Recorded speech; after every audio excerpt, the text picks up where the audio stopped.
Good evening and welcome to the first episode of The Pivot. First, I want to give a shout out to all of you for taking the time out of your day to tune in. A big thank you goes your way. I also want to give a thank you to City of Austin's Economic Development Department by way of the Cultural Arts Division, and of course, my team and staff at the African American Culture and Heritage Facility. Thank you for tuning in and welcome to The Pivot. The Pivot, just a quick intro, is going to be a casually informative podcast that's going to come to you every other week.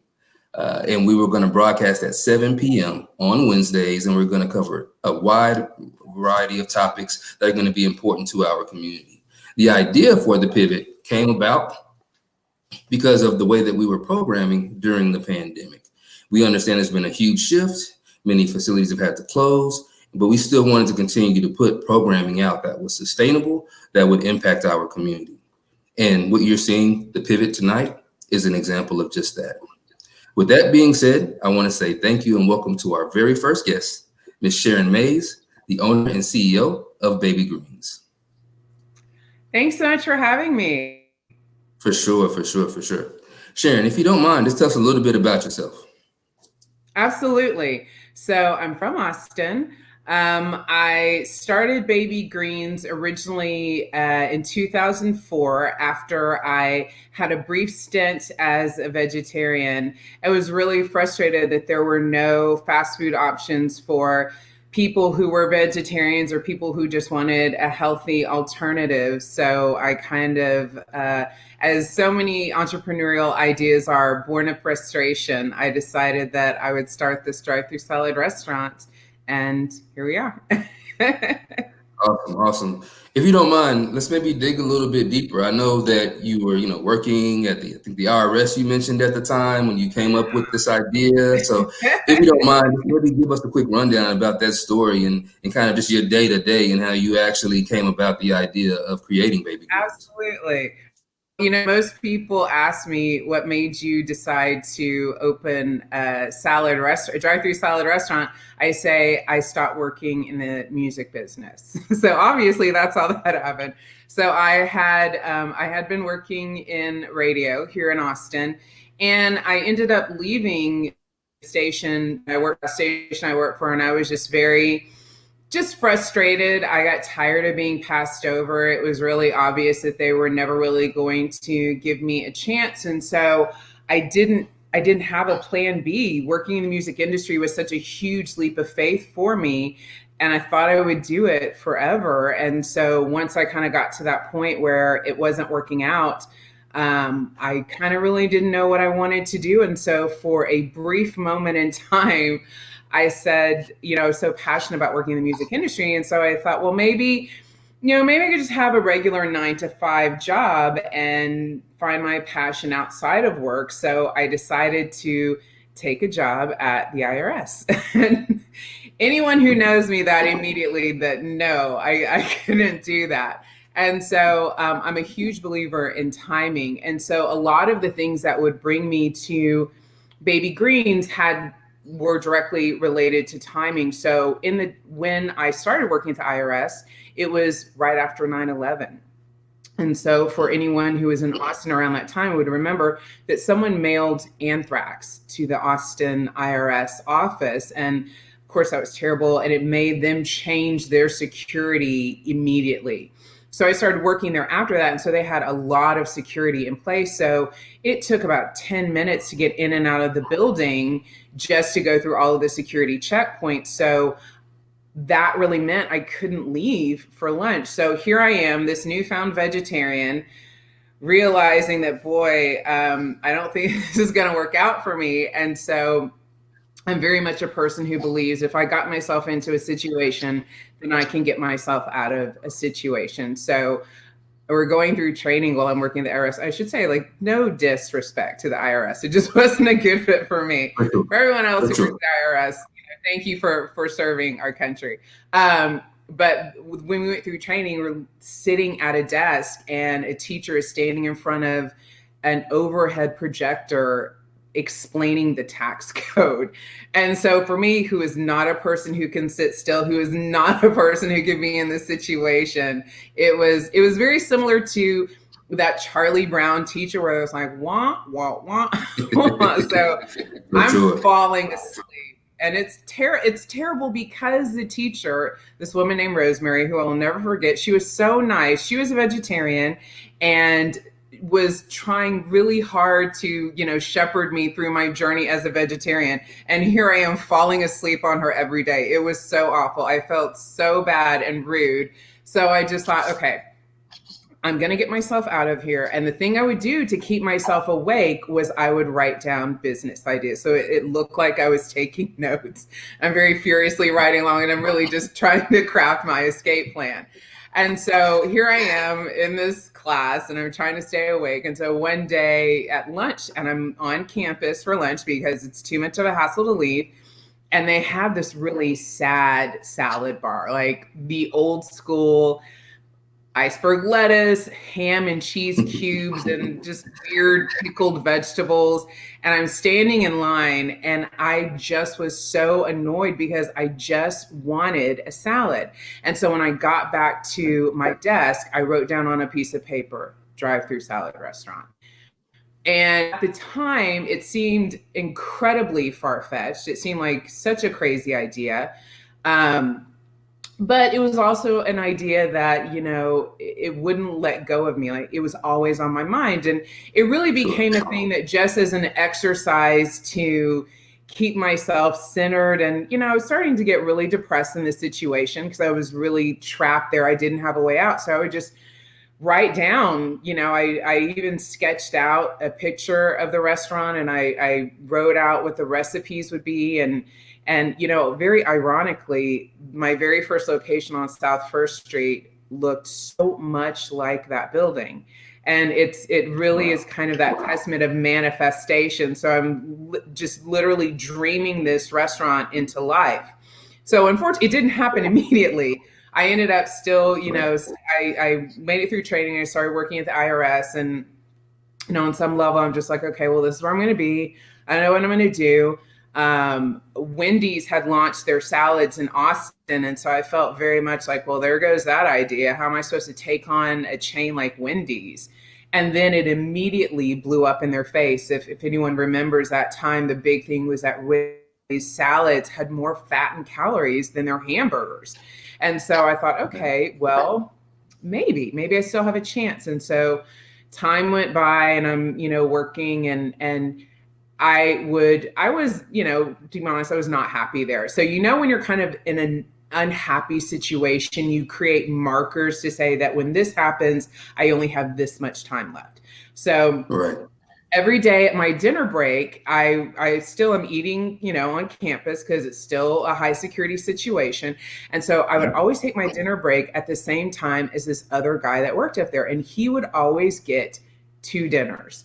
And so that was kind of my marker. I would go in, sit down, watch this guy eat his 2 dinners. And then when that was over, I knew I had about 3 hours left before I could go home.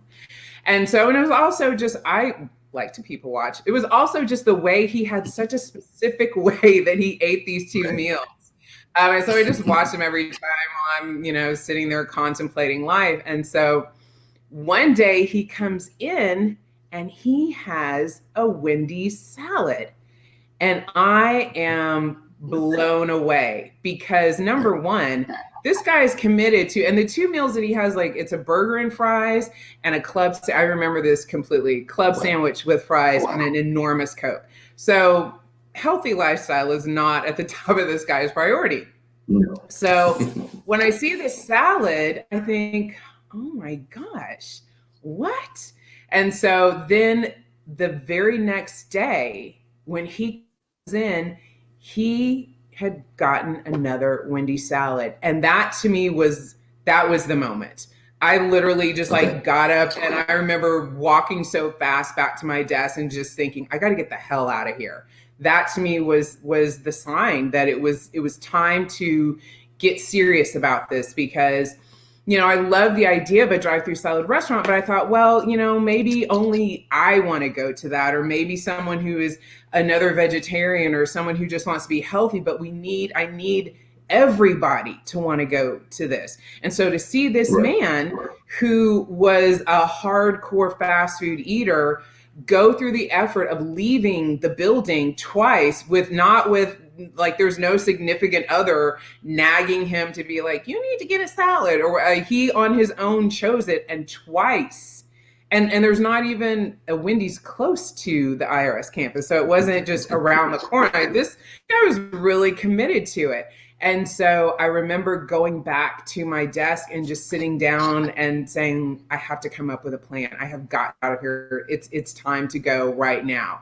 And very soon thereafter, I remember having a conversation with one of my girlfriends saying that and I've been talking about baby greens for a long time to my friends, probably too much to be that, I honestly. So I was telling her that I really wanted to do it, and I had never really worked at a restaurant before. And so I really felt like I needed to find a job working at a restaurant, but I didn't have any restaurant experience, and I couldn't really start at the bottom at that point in my life. And I also I needed it to be a very particular kind of restaurant. And so she told me, well, I know the guy who's over operations for Chipotle in Austin. I happen to know that they have an opening for a local marketing manager. And it was just kind of all those things came together. And so it was really interesting. It was an interesting, progression for me to have kind of come up with this idea and how it led me to there. And I remember when I went to the interview for the job with Chipotle, and I was like, I have to get this job. Like, I need this job so bad. I need to work for this company. And I was the very first person that they interviewed. So I'm going in first, which means I'm either going to wow them and every other person behind me is going to pale in comparison, or I'm going to blow it and they're going to be on to the next one by the second or third person. And thankfully, I was determined when I walked in. I told myself, this is my job. We have to get this job. We are getting this job. And I got the job. Yeah, I think that's a great point that you bring up, is that you understand that you wanted to make a transition. Right. We understand for entrepreneurs, a lot of times you hear them talk about the jump, right? When they kind of blew caution to the wind and they decided to pursue their ideas and jump in with both feet, right? Be fully committed to going after what they wanted to do. One thing I think that's key that you just brought up was that you spoke to in that transition, knowing and being vulnerable enough to admit that you really hadn't run a restaurant before. You really didn't have any experience in doing it. You didn't really have the background, but you went and you sought an employer that would be able to kind of fill in that gap for business acumen and be able to kind of teach you some of the rudimentary skills when it comes down to developing a business. Can you speak about that transition and I guess your unconventional approach to be able to gather the education needed to be able to make an effective segue or transition into baby greens? Absolutely. So I'm a person that does research. So I had already been kind of researching. I'm into doing business plans. I had a consulting agency, and everyone I worked with, I said, you have to do a business plan. So I'm really into that. So I'd already kind of made my plan and written out all things I needed. And so when I started working at Chipotle as a local marketing manager, that position is almost like a general manager position. So I had to go through general manager training at the restaurant. And then as a part of my job, I worked with each store and their management team. So I would work in the store. So anytime I was in the store, I would volunteer to do any job.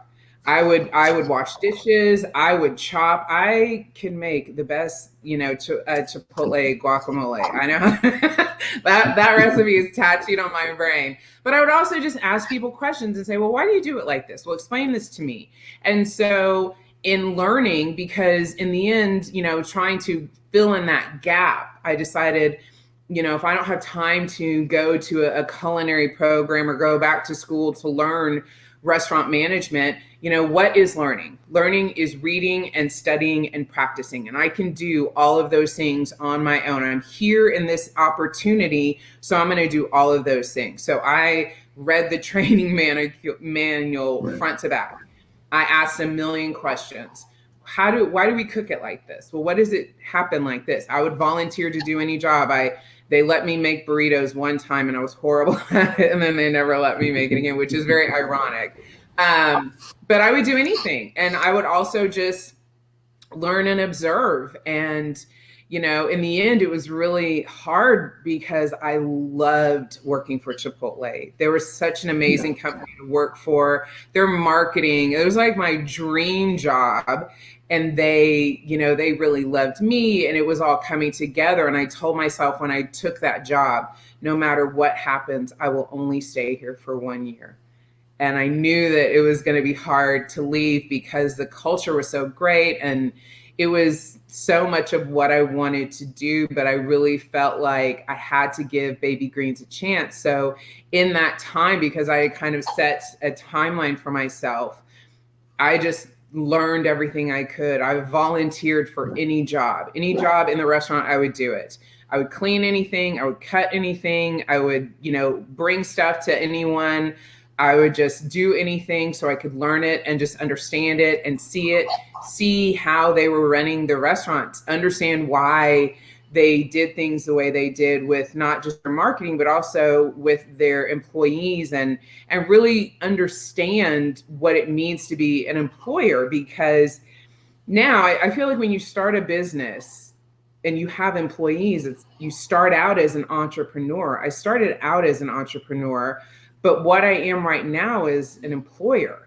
And so it's different, and my role is different, and my focus, my task, my responsibility is definitely different because I'm an employer now. And so working for Chipotle and really understanding that and absorbing in everything, I would not say, I won't do anything up here. I wanted to learn all of the sides of it and see all the sides of it. And I feel like that attitude, has served me well, in that I'm always down to learn something new, and, to roll up sleeves and get hands dirty, because a lot of times that's how you learn the things. That's how you have to be in front of it. Even when it came to, the pandemic and the situation that we're in, when restaurants started closing and the situation started getting very difficult, I remember having the conversation with my staff.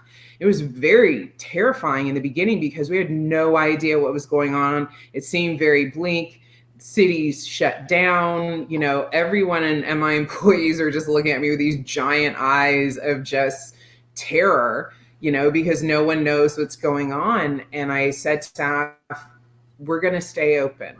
We're drive-through only, and we don't have customers that come in. And I feel like as long as I can keep us safe, we're going to keep going. And one of the reasons why we needed to keep going is I needed to see things as they were happening.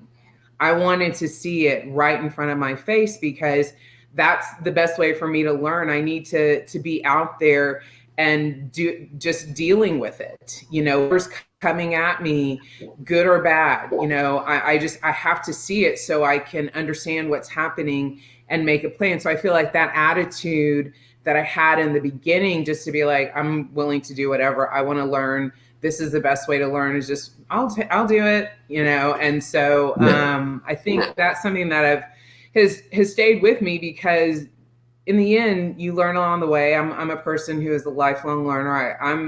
I'm sometimes down just for the experience of it, even if it's a horrible mess. You never For sure. Learn from a frightening situation. Right. No, I think you bring up a few great points that we want to make sure that our listeners really tap into. The ability to kind of make sure that you have an education before starting a business, even if it's the unconventional route of getting that education or experience, right? And then being able to put that to work. And so, you start Baby Greens, you start with the singular location, and then you branch off and you have an additional location as well. Can you talk about maybe some of those growing pains, and maybe, how you were able to grow from one location to two, and just kind of how you made that transition? Absolutely. In the very beginning of Baby Greens, when we opened on South First Street, the first 6 months, I probably just sat there with me and my best friend and any person who I could convince to come play a restaurant for a week and help me out, waiting for people to catch on. But after that first year, our sales doubled year over year. I would say the lowest increase that we had was 75%. So our sales would almost double year over year. And so, which is exciting, but also incredibly difficult to manage, because all of our systems, it would just be one day, all of the systems don't work anymore. That we have too much food and people and all these things coming in. So South First Street, that restaurant was 420 square feet all in, super tiny. And so we really, that particular location had a sales limit that we could fit. There was a limitation on the amount of customers that we could physically see every day without it tipping. I always call it the tipping point, where it's like, after we hit this particular number, everyone's unhappy. Staff's unhappy, customers unhappy. It's too many people. We cannot get to people fast enough. People are waiting too long. It was just too much. And so that's when I knew it was time for us to grow. And I actually had 3 locations. So I originally signed the first lease I signed for my additional location was for a spot downtown. And then it was construction. So that was delayed, of course. And so by the time that place opened, I signed a lease on a 3rd location. And so I had 2 stores that opened right on top of each other, which was not a great idea. And so it was definitely a challenge, because I have 3 staffs now. I have 3 management teams. I have, vendors at 3 different places. I now have, including my home, I have like 5 utility accounts to keep up with. So it's just exponentially, everything blows up.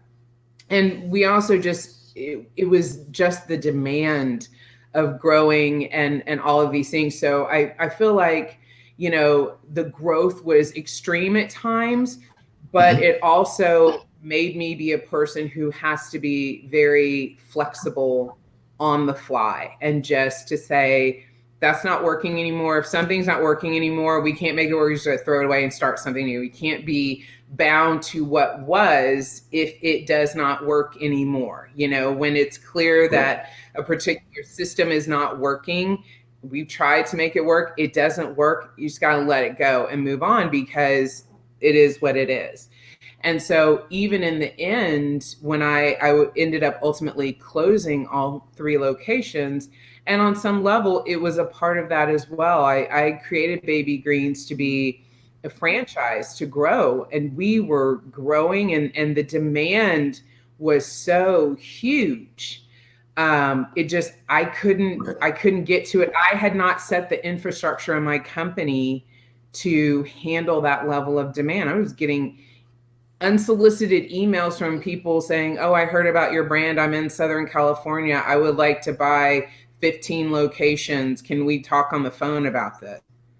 Which, on the one hand, that's an awesome call, but it's also, I don't have the ability to do that. And so, it became a double-edged sword, that the more popular we got, the bigger we got, the more that the lack of infrastructure was starting to show. I could see it. And so in the you're end, absolutely right. I know that it's not going to work.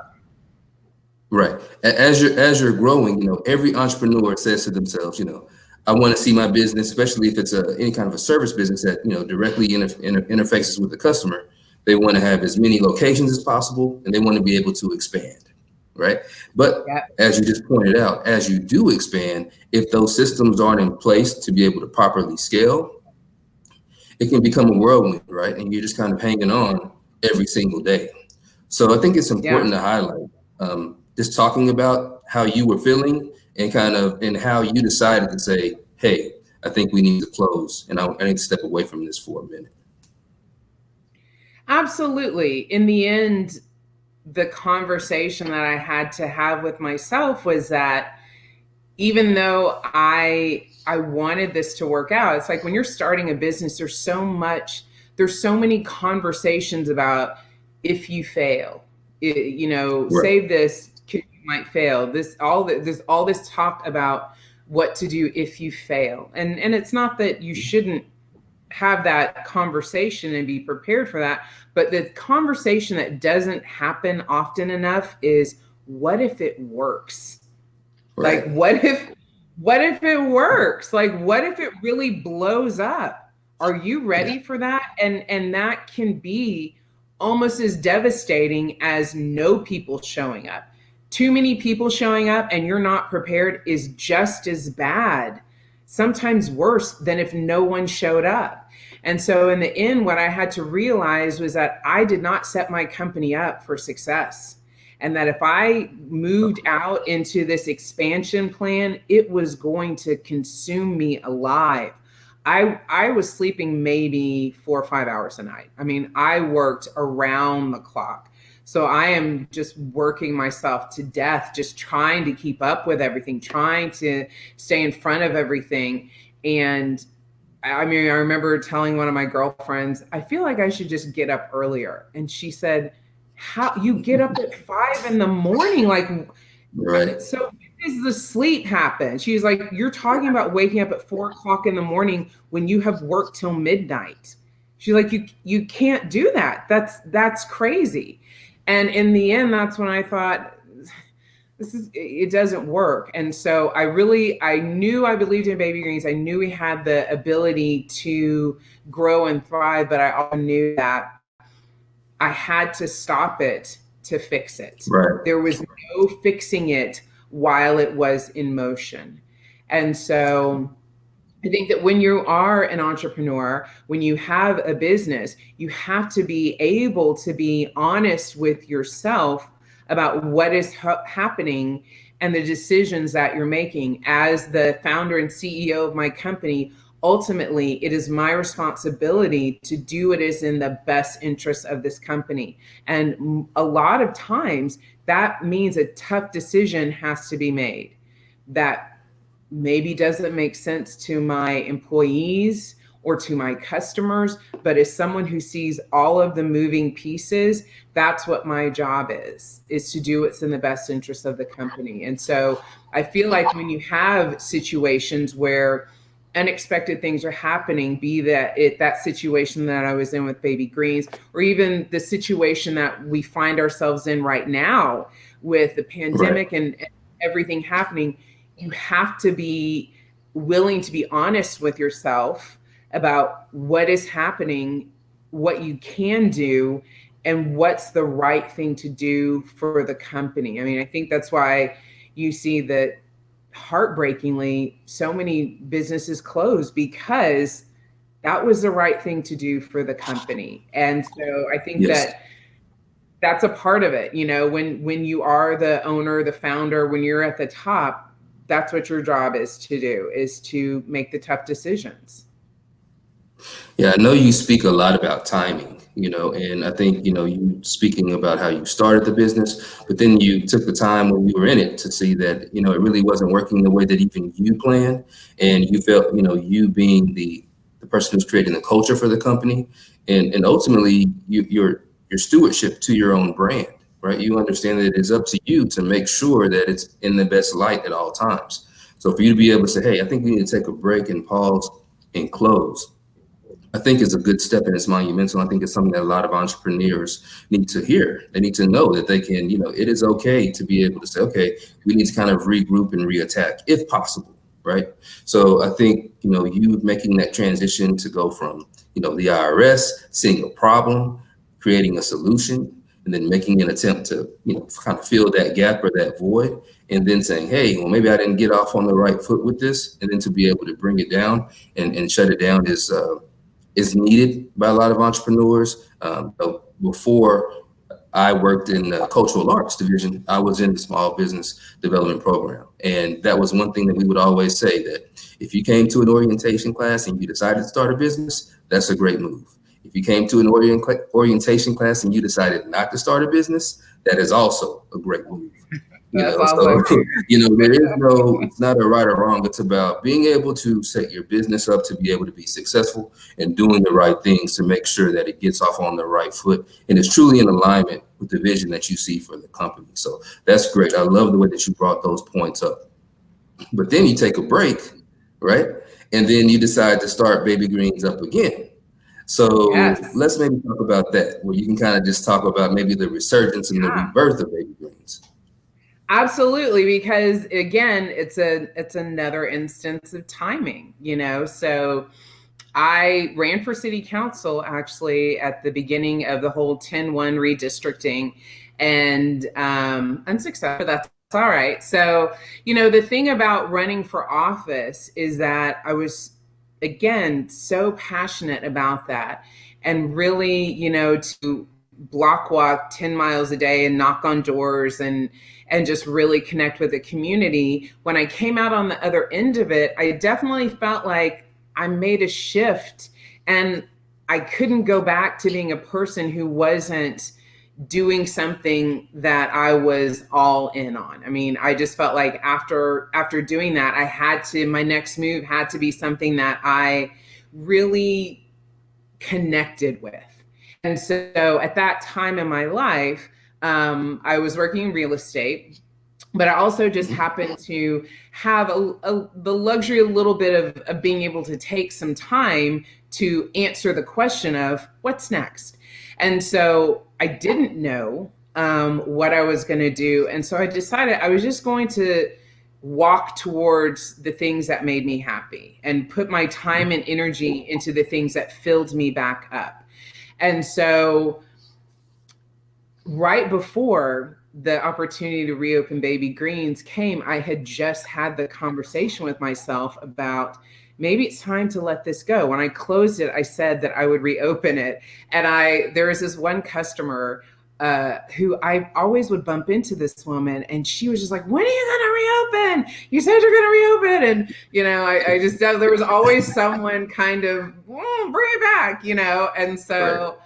I had gotten to this point, and I was actually about to start a new company, and I was very excited about it. And I just felt like, you know what, maybe it's time to let it go. When I closed Baby Greens, I told myself, if I never reopen this company, I will be proud of the work that I did. I'm proud of the work I did, and I hope I can do this. But if I can't, I'm still the work I did. And so I kind of felt like, okay, maybe it's time to just move on. And so one day, like I said, I'm from Austin, so my parents live here. And so my father at the time was he was ill in a wheelchair. And so when my father called me, normally I almost always answered. So one particular day, I had a day of meetings, and my father is blowing up my phone, but I can't get to it. And so I'm almost in a panic because I'm like, oh my God, why does my dad keep calling me? And so I finally get out and I call my dad, and I'm like, Dad, what's going on? What's wrong? And he says, when are you going to reopen Baby Greens? And I was like, are you kidding me, Dad? I thought something was wrong with you. What are you talking about? He's like, I just think it's time, like you got to do it. And my dad was over operations at IBM. He was a very smart man, very business minded man. So we talked business all the time. And so he's like, it's time, this idea is great. It needs to come back. And I said, Dad, I agree with you, except I don't have any money. I don't have a location, and I don't have any help. So right now it's just an idea, and people have great ideas all the time, but I need those other three things. And so my dad said, fine, I'll give you the money, go find the rest. And I was like, okay.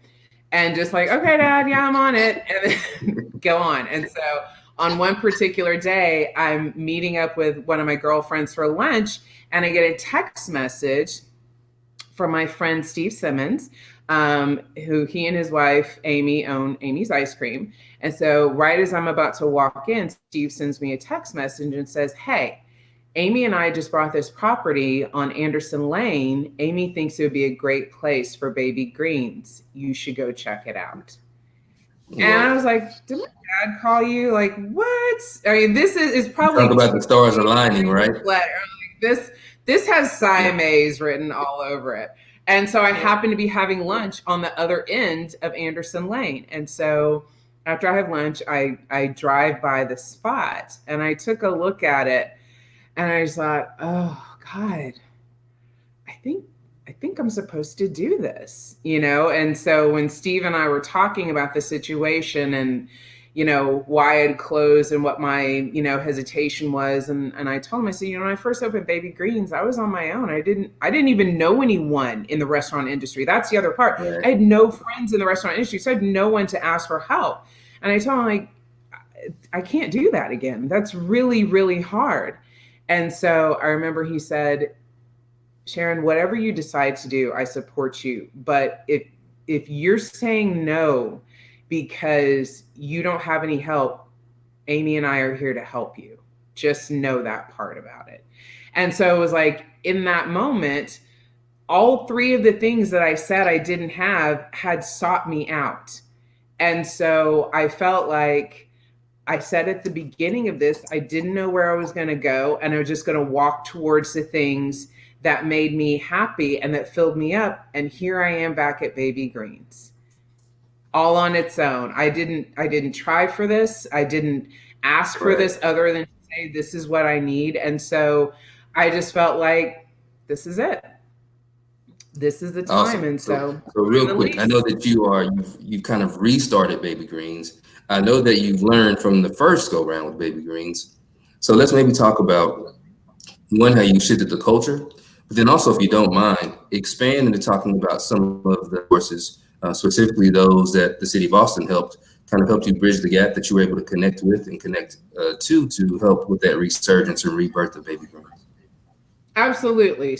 So when I got ready to open, you know, again, that was a building that we built from the ground up. So there was a lot of time, lead up time. So I definitely poured a lot more thoughts into what I wanted the company to become and thinking about all of those infrastructure pieces that were missing, and what I felt like needed to happen.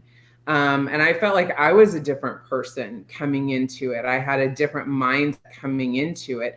And ironically, when I opened, it was a different city. You know, when I first opened Baby Greens, there were not a lot of local restaurants, certainly not local fast casual. So I got to be the belle of the ball and soak up all the attention all the time. And Right. everybody loved Baby Greens. And so here I'm coming into a very competitive marketplace. And so it was very Yeah. different. So I was able to kind of pull on a lot of that history of kind of bobbing and weaving and trying to find the way to make it work as we navigate this place. And so as we shifted to last year, when the pandemic came in, and every restaurant out there, even drive-throughs, things changed. Our business dropped. You know, I have a catering kitchen. Every catering order that we had on the books canceled, has not come back. And so here I am. I had a huge plan for this company for 2020, and then here comes this pandemic. And so my, of course, nature is to say, how do we survive? How do we keep going?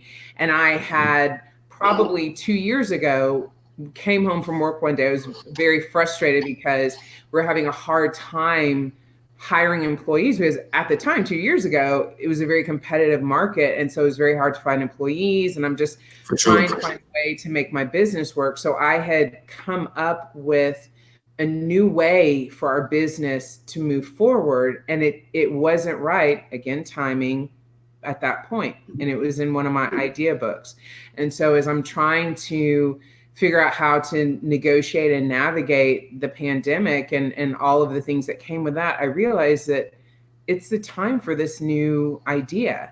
And so right around that time was when the city had the grants that they were giving to small businesses. And so one of my very close friends highly encouraged me to apply.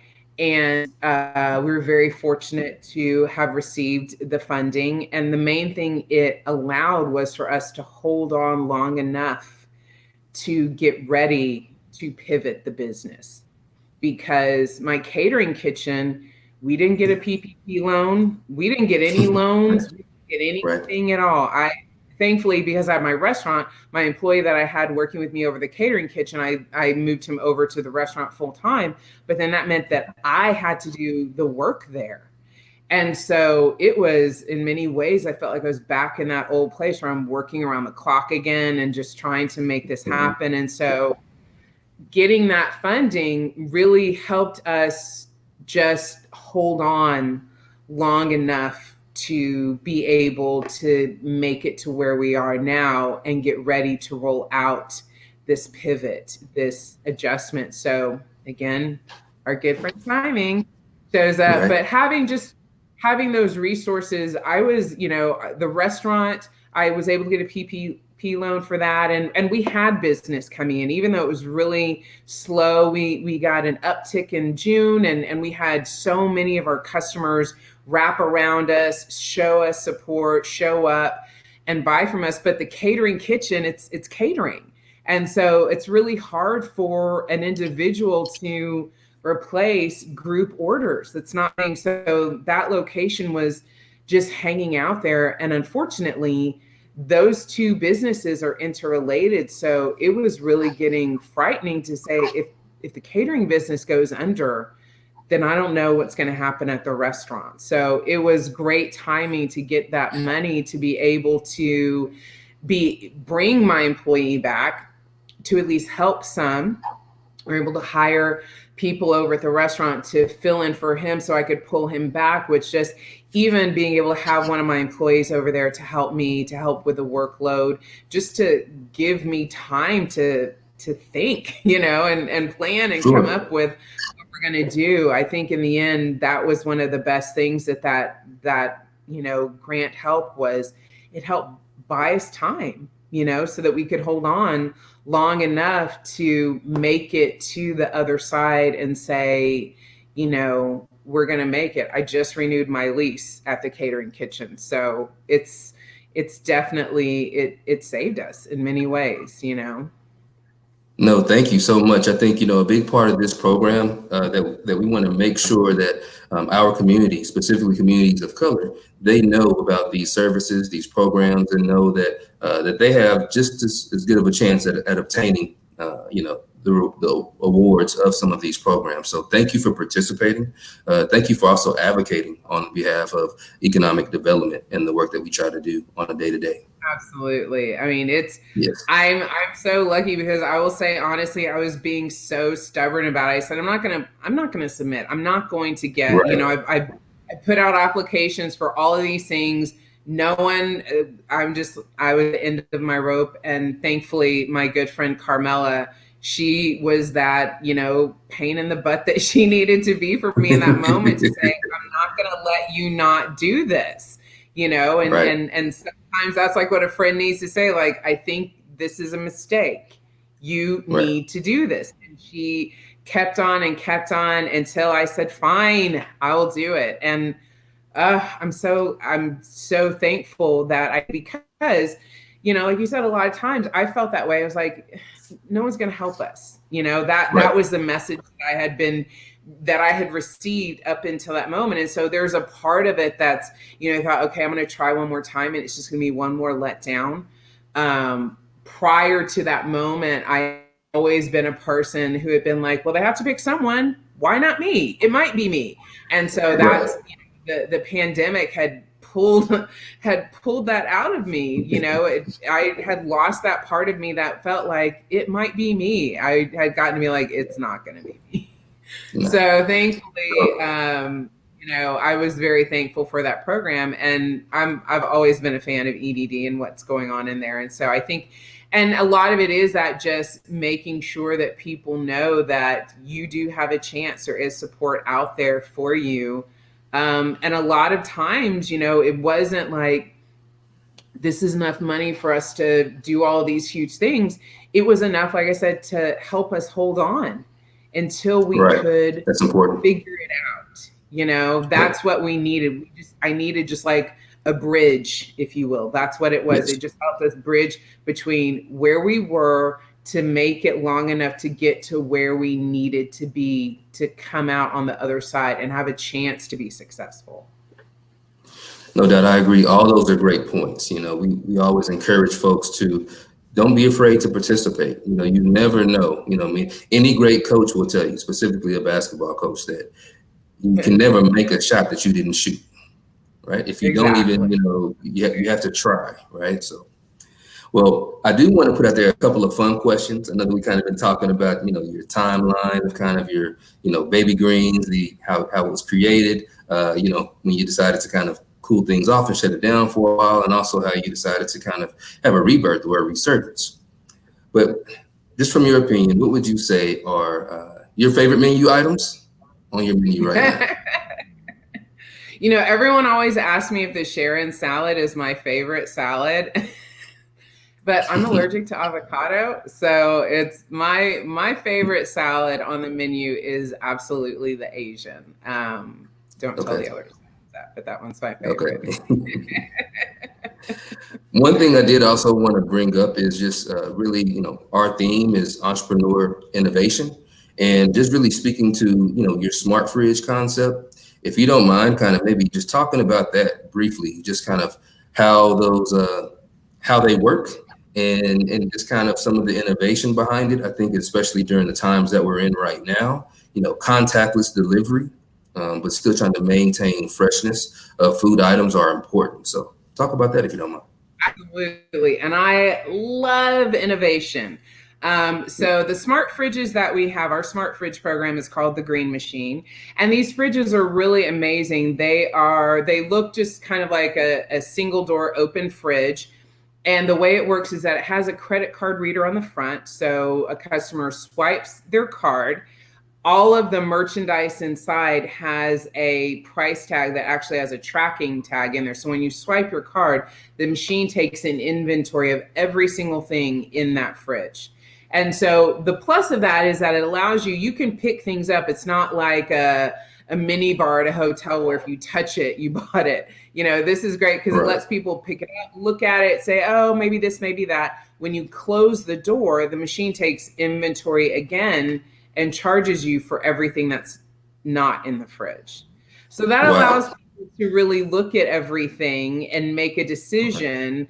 And the software on this fridge is amazing because it's definitely a smart fridge, and that it tracks all of the purchases in real time. So when I first bought these machines, the plan was to roll them out and to put them into office buildings. And the plus of that program was that because the fridges individually have their own software tracking, it really allows us to monitor the buyer behavior of each individual fridge. So after a couple of weeks, each one of those fridges becomes its own baby green. So if we had one in a building where everyone in that building, there are a lot of vegetarians in that building, and we can see what's being sold, and we're going to stick with the things that people want. That particular fridge, maybe that fridge has a lot of vegetarian items. Maybe another fridge is in a building where people are doing a keto or a paleo diet. So it has more of those kind of products. So the wonderful thing about it is that it really allows us to create as close to the baby greens experience that we have inside the restaurant off-site.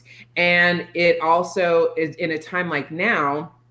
So we're going to, because we don't have any offices to put those fridges in, I decided to put them in my building because that allows us to offer more completely contactless options for our customers, as well as expand our menu. And so because it's a fridge, we can add I could put whatever I want in there. So we've been working on some new menu items, which I'm really excited about. And it's its own unit. So we can even do specials in there. We can set it up to have like a happy hour or have a promotion. We can have promotional days. It is literally its own little store. And so it's so exciting because it allows us to eventually, as we get these fridges out, and that's really what the goal is for this year, is that it will allow us to expand our reach. I still have so many customers in South Austin that send me emails at least once or twice a month asking, when are we going to come back to South Austin? I'm trying. I am. But this will help us get there a little bit faster because it's a smaller footprint. And in a time like right now where people are very concerned about who is touching and interacting with the food, it allows us to make this food in our restaurant, and then we take it to the fridge. So there is no middleman. There is no worrying about it got into a delivery vehicle of some third-party delivery company. You don't know what they're doing, if they're wearing gloves or masks or whatever the situation is. It allows us to control that a little bit more so we can be sure that we have a safe experience for our customers, that we know that the food is fresh and has only been handled by the Baby Greens team. And then as that fridge has more interaction with our customers, we're really able to, because it's our own food, whereas like a typical vending machine, you're kind of limited to whatever offerings are available.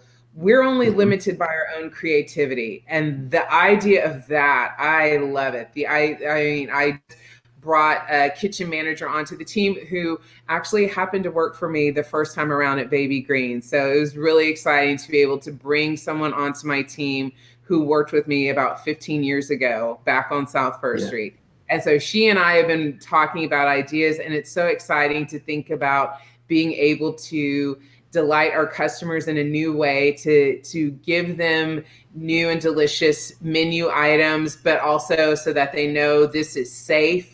It's in a contactless situation. If you want to come in and you don't want to interact with anybody, if that's what makes you feel safe, then we have a great option for those customers. So it's really exciting. That's super important right now. Yeah, super important right now. You know, you don't have to compromise quality control. You know, I guess the concept behind mass customization, you know, you're able to implement that within the restaurant industry, which isn't really the norm. And for those who are familiar with the concept of mass customization, it's really the concept that Dell made famous, right? When you can actually call in and actually kind of select the components that you wanted to be on your computer, you know, that was, you know, customized for you. And for you to be able to take that same concept and apply it to the restaurant industry, I think is super innovative. When you're not going to compromise the quality and the integrity of the food that's there, and at the same time you're on the pulse of what's happening as far as needs of your customers, which allows you to be specific in your purchases of inventory. So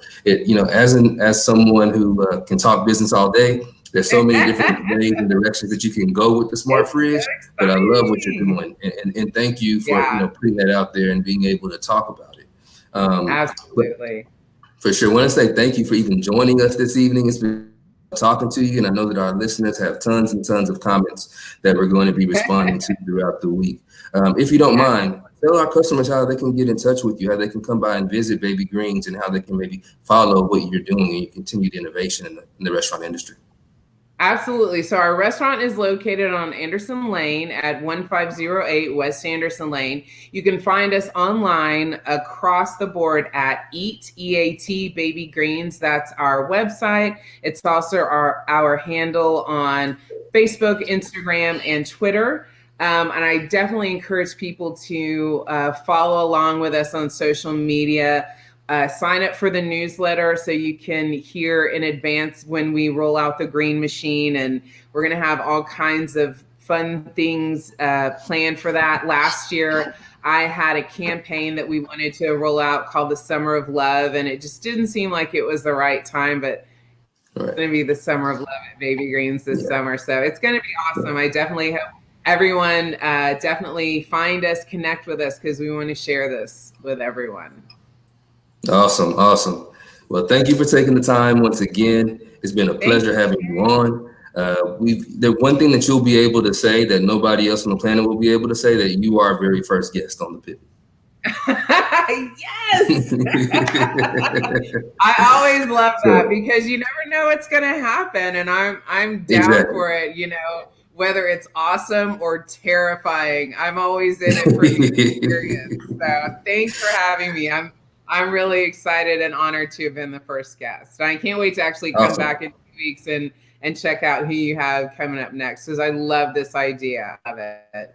Well, thank you so much. Yes, stay tuned and hang on tight. So we're going to give you a little music surprise on the way out. So hang on tight. But thank you for joining us. Thank you, TJ. It was awesome. Thank you. You have a good evening. All right, next up, we want to bring in our next guest, our musical artist for the evening, Bomani Barton and friends. Hey, how you Hey, doing? Bomani, how you doing? Doing pretty well. Thank you so much for joining us this evening. We've had a great show so far, and I couldn't think of a better way to end it. So thank you for jumping on. Of course. Of course. Yeah. So, of course, we have a musical segment that you sent over to us. I'm super excited to bring it to our community this evening. But let's just, for starters, for folks that don't know anything about you, tell us a little bit about yourself. Yes, sir. My name's Bomani Barton. See it in the little under thing right there for anybody. My name actually means warrior. It was given to me by my dad. And whenever you see the clip of us playing, I'm playing with some friends of mine that I've known for a while.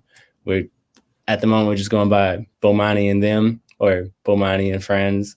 They actually do music as well. So we just kind of come together collectively.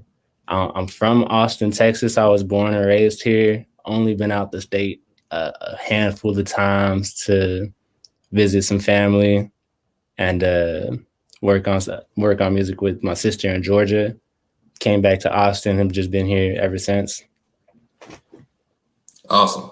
Well, I've listened to your music before, so I kind of have a good idea.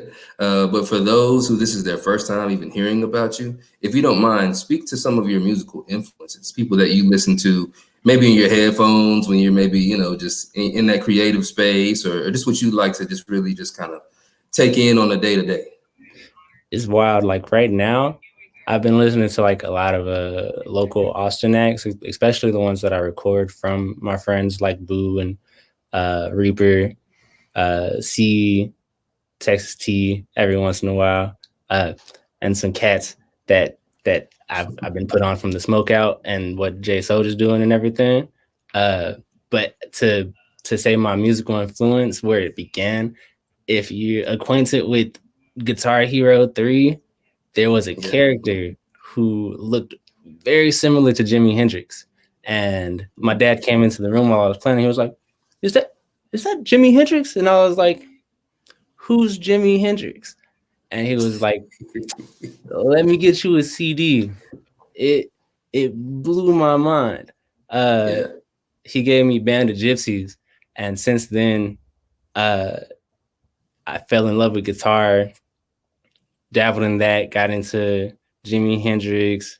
Then my curve started to go into like Andre 3000 and Kendrick, of course, the greats up there. And ever since then, just trickled into what's happening right now, and then back into local talent inside of Austin. No, I love the musicality of your music, but it's still young, fresh, and modern. So what you're doing with music and the fusion approach that you're taking is something that I think everybody's gonna love. If you had to, leave the people with kind of a statement about what your music is about, what would you say? Today, y'all are gonna get a little taste of what's inside my mind of Sacagawea. I'm performing a select few songs off of Sacagawea. Some of the songs deal with love and infatuation, but a good chunk of them deal with my political and economic beliefs and how I feel about them as a Black man, a Black mixed man. And there's actually a part in there where I reflect on my experience with APD, because I had recently got hit in the mouth with one of the rubber bullets. And there's a small piece inside the set that it feels like that moment where I was hit in the daze and confusion of my mind. It's a very small chunk in there, but I found it very important. I had to put it in there. No, we appreciate it. I will say this, with the people that are going to hear tonight, we had to kind of edit it down a bit just because it was so much music, but we are going to post the entire set in totality. So be on the lookout for that. Follow our page. through Facebook. You can just go to Facebook and go to AACHF Austin, and you can find us there. And we'll be posting those clips, and we'll be sharing them through all of our media outlets. So without further ado, I present to you all Bomani, Ray, and Friends.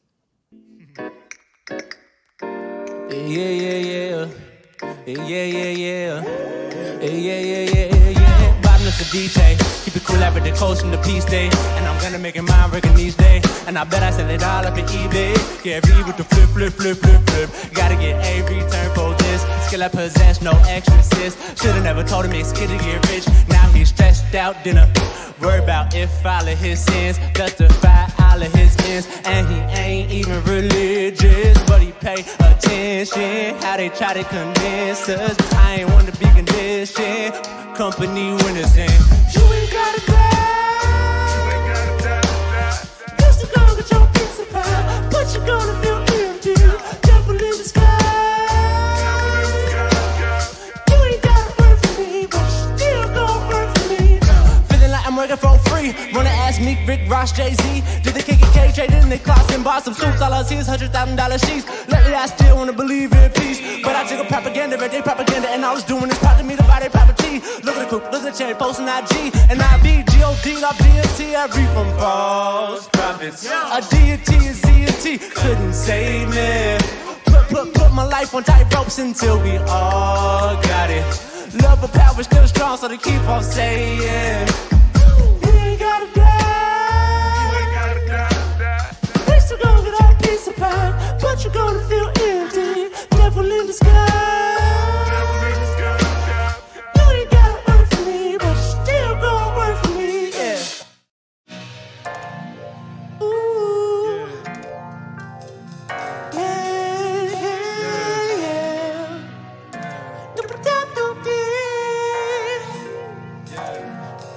Yeah. See, I'm gonna come back in for the resolution of the song. What it talks about, I hope that you understand. We all just trying to be free. Someone take me out this planet. I just wanna be free. I don't want a good illusion. Need it in reality. Need it for all of my brothers and sisters. We live it with peace and not peace. Put it all in your hands now. Put it all in my hands now. Windmill for the land. Turn forever hand in hand. How much longer can we stand? Is everybody in? I don't know if y'all know this, but I got shot in the lip. This little interlude kind of feels like that moment. It was like just the days. It was crazy. But into the next song. I hate this feeling now. I'm down, I'm down, I'm down. Can you help me get out, get out, get out, get out? I dug myself way too far in, it's getting cold. I get left with a bit now. My sweet peach is gone. I hate this feeling. Down, I'm down, I'm down. Can you help me get out, get out, get out? I really need you to breathe. I really need you to breathe. I'm choking, I'm dying. I really need you to breathe. I really need you to breathe. I really need you to breathe. I'm gasping, I'm choking, I'm dying.